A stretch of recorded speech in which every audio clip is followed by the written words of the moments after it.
Hello, hello, hello, my name is Coach Dave and welcome back to Resident Evil 6. Last episode, we read Chris's files. In this episode, we're going to read Jake's. Pardon me, I might need to sneeze during this. Jake... Called it. Ugh. Jake Muller. Jake Muller is a 20-year-old professional mercenary under the employ of rebel forces in Adonia. Despite his youth, his combat experience is quite high, and his survival skills are quite formidable. The cynicism creates an unapproachable aura, and even his fellow mercenaries consider him to be moody and distant. The only thing he trusts in this world is cold, hard cash. And he has no time for the concerns of others. He is the consummate mercenary, selling his services to the highest bidder without any concern for the ideologies of the groups that employ him. Soldiers of Fortune. Jake Muller spent most of his teenage years as a mercenary, fighting on the front lines of countless conflicts the world over.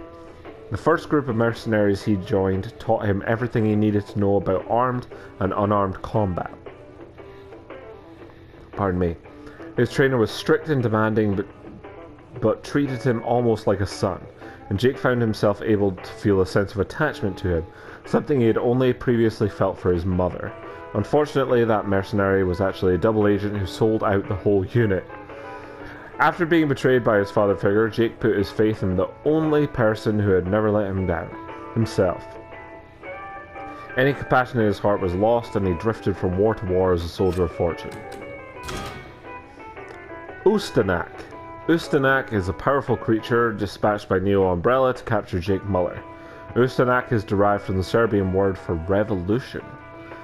This creature is nigh indestructible, an unstoppable powerhouse that is sent after Jake Muller and Sherry Birkin.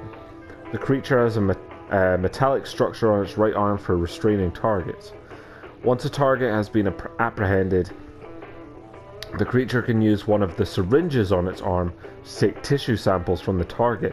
Ugh! Oh, what a bastard. Jake's childhood. Jake Muller was born into a home without a father, and from an early age he had to support his chronically ill mother. She could have made a full recovery if the family could have afforded it. But Jake and Ms. Muller had barely enough money to cover their daily needs. She tried her best to provide for the family and did all she could to protect Jake. He loved his mother, but couldn't understand why she was still enamored with his father, the man who had abandoned them. To say Jake didn't think highly of his father would be an understatement, yet he would threaten to kill someone over killing him. When Jake got older, he decided he would become a mercenary, selling his services to the insurgents fighting the government. He had no love for politics, he just wanted to afford better medical care for his mother. Unfortunately, Ms. Muller passed away not long after he became a soldier of fortune. Jake felt like he was alone in the world and his heart was now hardened. His only concern was for money, even though he no longer had a pressing need for it. Life without freedom. Following the Raccoon City incident, the US government decided to take Sherry Birkin into custody and keep her under observation because of the trace amount of the G virus that remained in her blood that made her immortal. Claire Redfield stayed by Sherry's side during the time she had to suffer through daily tests and experiments. Aw, Claire. While it was Claire who provided emotional support, it was Derek Simmons who became her legal guardian. What? Claire visited Sherry as often as she could, trying to help Sherry overcome all the trauma she had endured. Sherry idolized Claire and was determined to be just like her, a strong, capable woman. Derek was not without compassion for the orphaned girl, and he allowed Claire, a civilian, to visit and comfort Sherry, even though the girl's existence was a closely guarded state secret. In total, Sherry spent 11 years in the hands of the government. It wasn't until 2009 that she was given any freedom. Fuck you, Simmons. Experiment log. June 27, 2011. 5 days have passed since the test subject was administered with the C virus. All vital signs are stable. This is not the ideal candidate for such a test, but considering how the previous 322 subjects all died within 24 hours. I'd say this is substantial progress. He has chosen well. The only setback is that the subject lost his right arm during the lab accident. Is this Ustanak? And the C virus has shown an inability to regenerate it. Still, the subject shows potential in other areas we had not anticipated, and will make for a powerful bioweapon. That's good considering how pleased he was to be selected for this experiment. July 2nd, 2011. The test subject has now been codenamed Ustanak. It is, and in terms of raw strength and intelligence, it far outstrips any Javo to date. It shows an uncanny ability in creating and choosing the appropriate weapons for apprehending its target. Word has come down from the top that special weapons are being created for Ustanak, ones that will help it compensate for the loss of its right arm. Fuck. A deal with the United States. The reason the US government took Sherry Birkin into custody is twofold. One, they had hoped to study the G virus that remained in her blood, and two, they sought to protect her from Albert Wesker, also a grade A bastard, who wanted to possess a sample of the G virus. In 2009, the organization Albert had worked for fell apart. He was eliminated by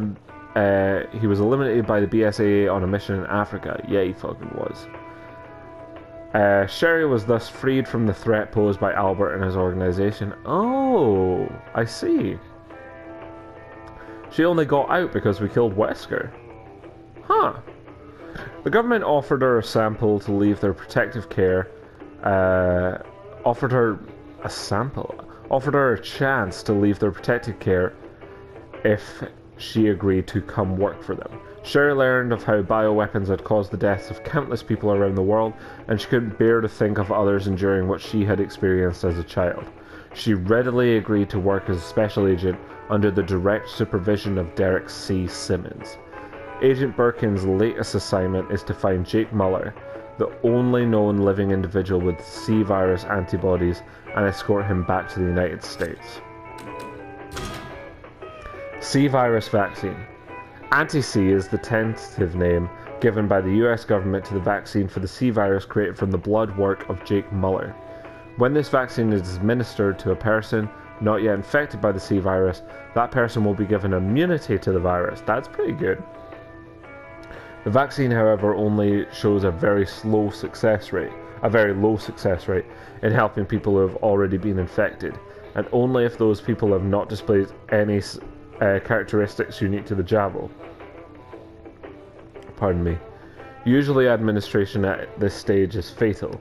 When the person already displays Javo characteristics or has entered a cocoon or mutation stage, administration of this virus is always fatal. The anti-C is not a guarantee against infection by the C virus, but its mere existence helps provide a measure of security to the world's population. So thank you very much for watching, and I will see you all next episode where we'll read Ada's. Goodbye.